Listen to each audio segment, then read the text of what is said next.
বন্ধুরা, রাজ্য সরকার আগেই ঘোষণা করেছিল যে রাজ্যের কোনো ব্যক্তি করোনা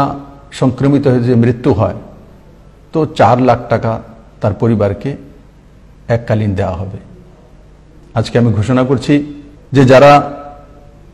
আমাদের প্রথম সারির যোদ্ধা, doctors, nurse, health worker, paramedics, police personnel, journalist, sweeping staff, ICDS employees, ASHA workers, including the civil administration and line departments, এই সমস্তগুলো আর তার সঙ্গে সঙ্গে সমস্ত ত্রিপুরাবাসী ইনক্লুডিং এভরিবডি, ত্রিপুরাতে যারা আমার প্রথম সারির যোদ্ধা আমি নাম বললাম ওনারা তো আছেনই, 37 লক্ষ ত্রিপুরাবাসীর জন্য ত্রিপুরা সরকার ইন্স্যুরেন্স নয়, যদি কারোর মৃত্যু হয়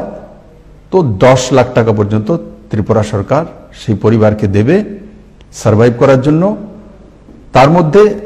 4 লাখ টাকা সেটা SDRF থেকে এক্স গ্রেশিয়ার ব্যবস্থা করার সিস্টেম রয়েছে। বাকি 6 লাখ টাকা CM রিলিফ ফান্ড থেকে আমার সমস্ত প্রথম সারির যোদ্ধা এবং সমস্ত ত্রিপুরাবাসীকে আমরা 10 লাখ টাকা দিয়ে সাহায্য করব।